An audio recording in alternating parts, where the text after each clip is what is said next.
My new subframe is here from 2002 Underground. Shout out to Ken, awesome guy to work with.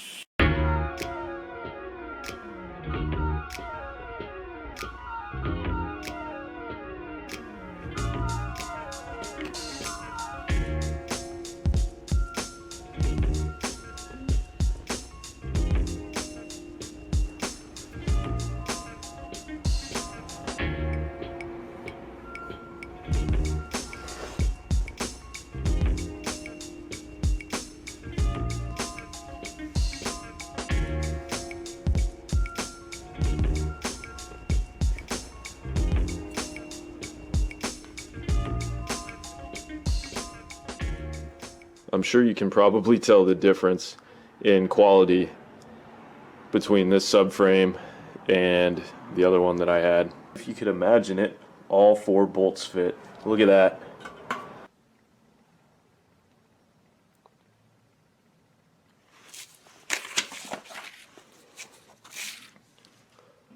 List of some additional parts there. First thing I want to do is install this spacer plate here.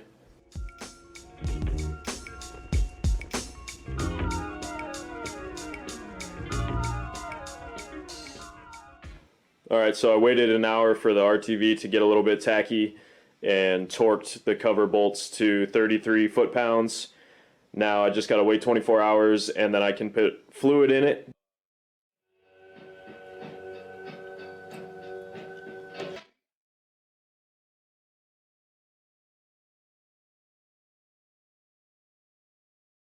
Alright, next I'm going to have a little bit of fun with the Sawzall and cut these tabs off. I got my extinguisher handy in case anything bad happens, because I'm not draining the fuel system or pulling out the tank or anything. But closed up the vents, and yeah, so I'm going to cut these tabs off and then sand them flush.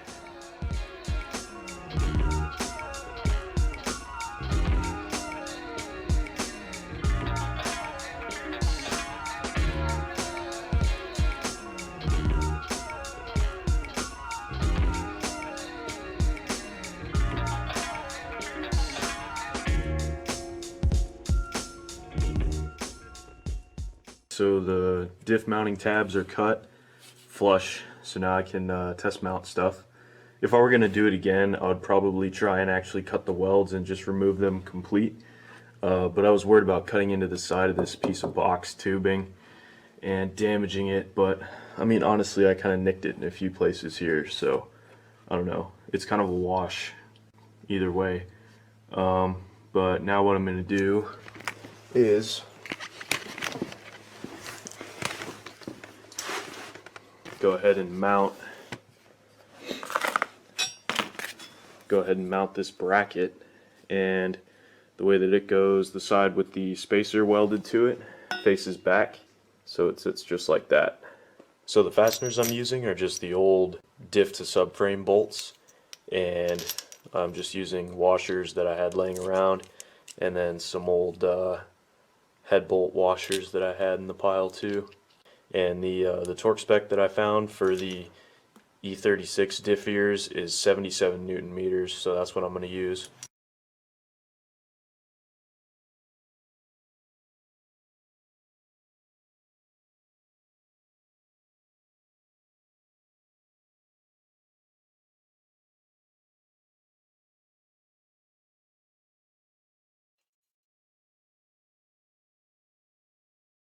So I'm just going to loosely put these on here and then lift the whole subframe underneath the car, and then I'll torque those 4 bolts to 35 foot-pounds.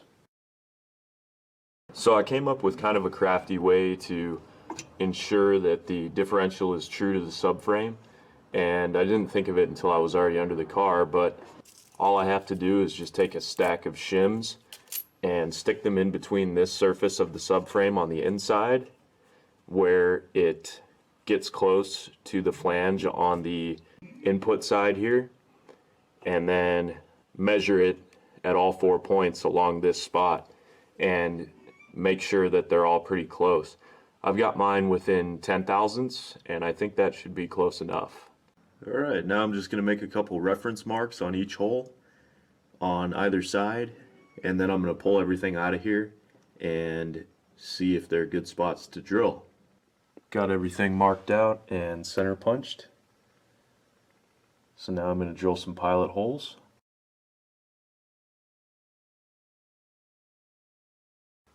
Now's the perfect time to test out a new tool that I just picked up. It's kind of tricky since the car isn't level and I'm working above my head.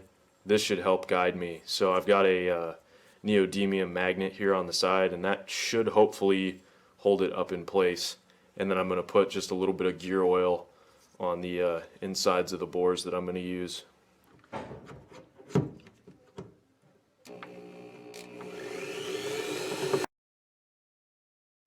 Holes are drilled. Now it's time to test fit everything and make sure it all looks good. Looks good up here. And looks like it fits down here as well. Now I'm going to pull everything out again and then clean up some of the rougher edges, prime everything, undercoat everything, and then I'll install the subframe components back in, and then I can measure for the drive shaft. I've got a very expired can of POR 15 that I actually had to cut into the bottom to use, but I'm going to brush it on there and see how it does.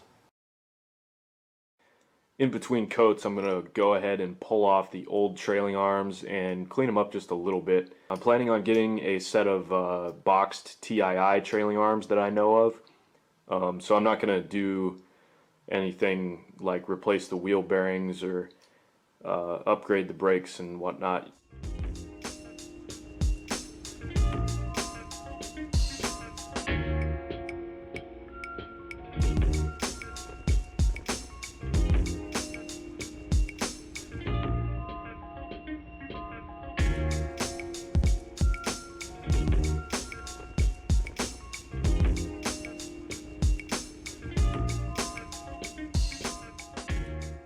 Alright, the box tube is all dry.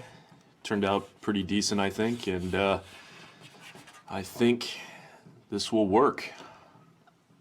I also did a kind of janky little repair job on the bushings just by adding some RTV, and I think that'll hold them together for a little bit. Like I said, these are getting replaced with TII trailing arms pretty soon, so they only have to hold up for a little while. But I'm going to take these and bolt them to the subframe assembly now.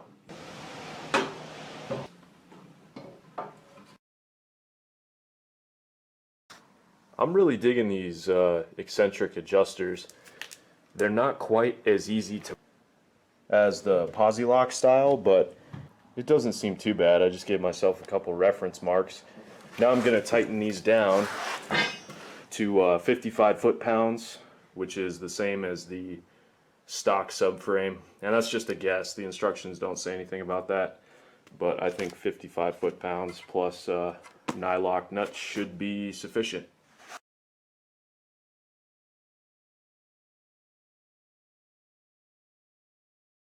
So these ones were more than happy to torque to 55 foot-pounds, which is what the manual says to do, and I think that's because I've got the extra washer in there since there was room. On the outside ones, there isn't room for the washer, so there's a little more deflection, and those didn't really want to go much higher than about 35 foot-pounds, so I got these at 55, and these outboard ones are at about 35. Now I'm going to drag this whole debacle under the car and start lifting it into place and getting things lined up, like the top plate and then the 4 mounting screws, and make sure everything is going to work.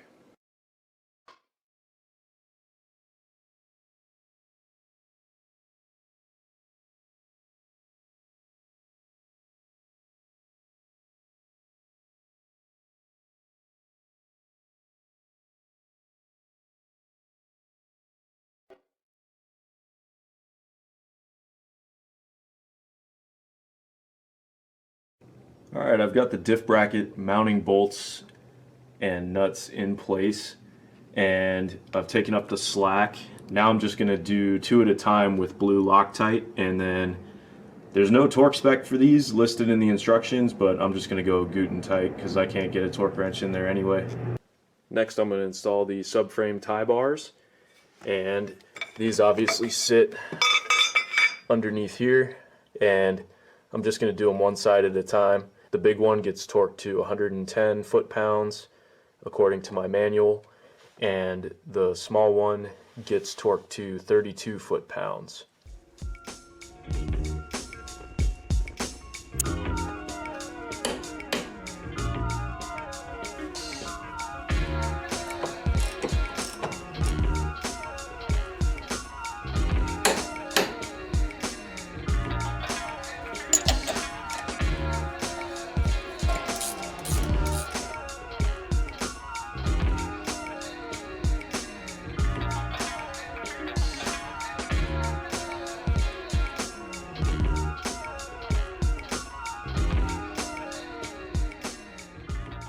Now I'm going to go ahead and torque the lower shock absorber bolts to 38 foot-pounds.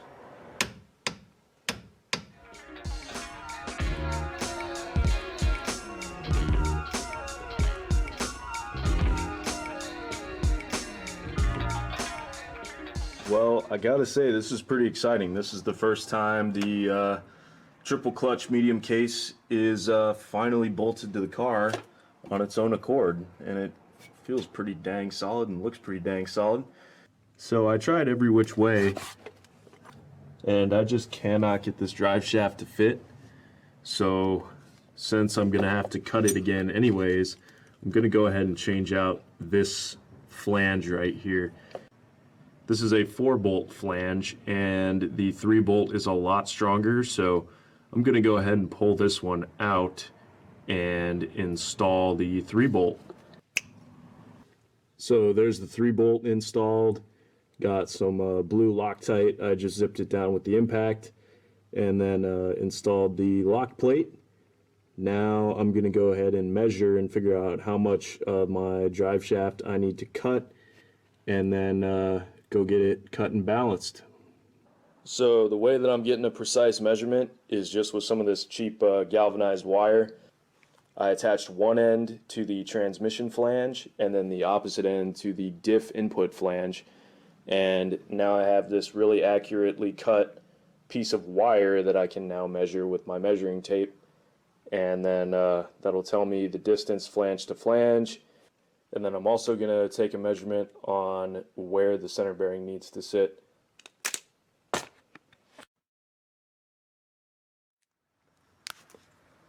Yeah, that's I'd say that's pretty much junk. So I got some drive shaft parts to pick and choose from.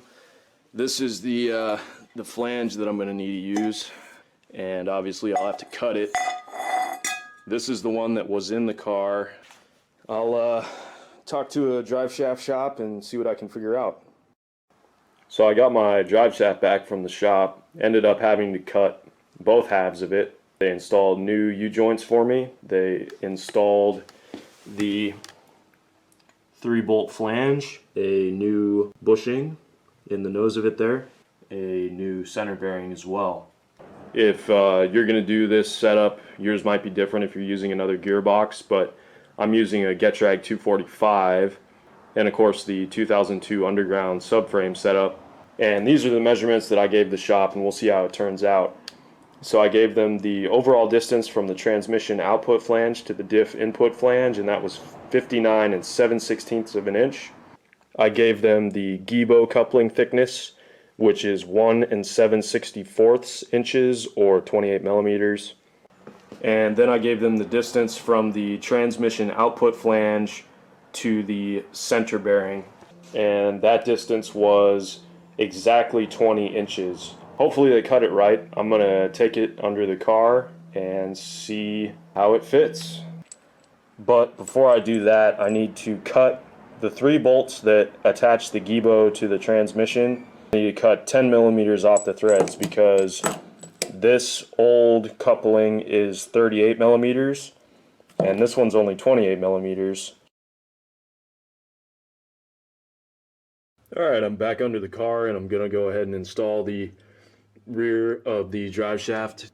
These fasteners get torqued to 55 foot-pounds if you can get in there with a torque wrench, but I was able to get the rear flange torqued just by jamming a piece of hardwood between the subframe carrier here and the flange. That seemed to do the trick.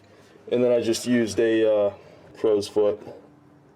Now I'm going to go ahead and position the Gibo coupling.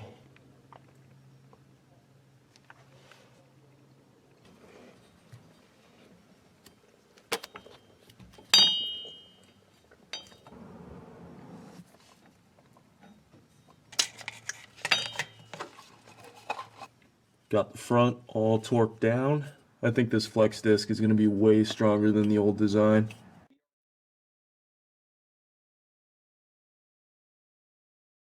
So these little center bearings like just a little bit of preload. And what I mean by that is they like to be pushed slightly in this direction before they get torqued down to 17 foot-pounds. Now it's time to put the half shafts in. These are pretty cool. They're comprised of, I think, like some modern 4 Series parts. These ends face the stub axles. The specification that's recommended for a 2002, which is 24 foot-pounds. This hardware goes on the side that mates to the diff output flanges. These fasteners ended up being an M12 12-point serrated bit, but that's the final step, and then I can take this thing off jack stands for the first time. I'm not going to put on the rear sway bar right away. I'll probably do a little bit of a shakedown first, just to make sure that everything feels okay and there's not any weird vibrations and I don't have to disassemble a bunch of stuff.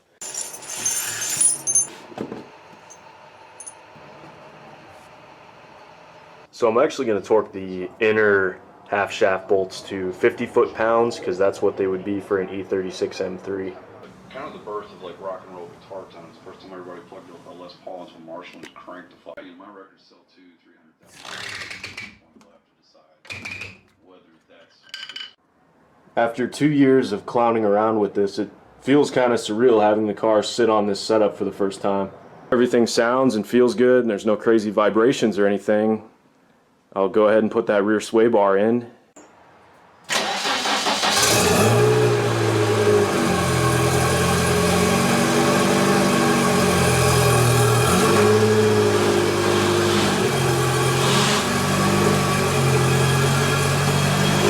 I'm going to live dangerously and not even bring my tuning laptop and just a few minimal tools, but so far so good. We'll see how it handles on the street.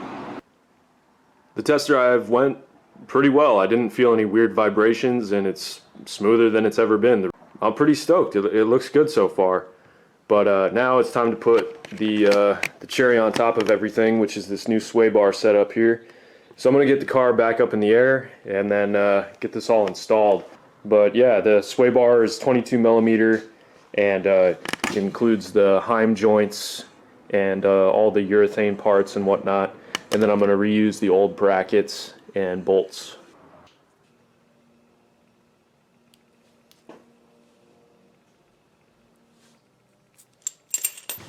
Oh, it's going to be high quality filming under here. Basically, I got my bushings lubed up and I'm going to install them along with my brackets and the sway bar and get it all into place.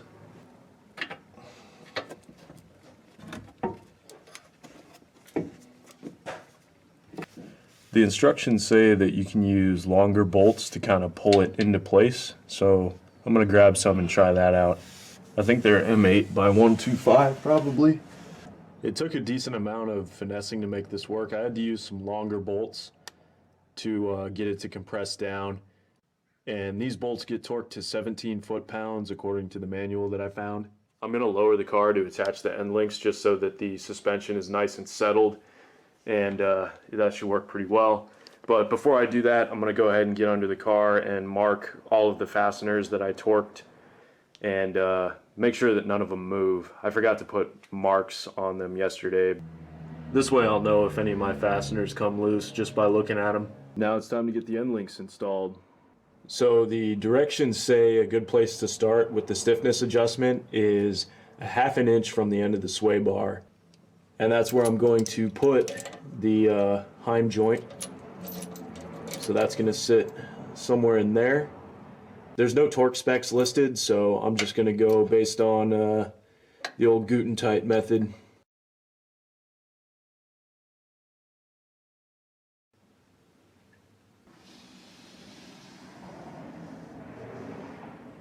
Alright, that's it. The setup is fully in the car.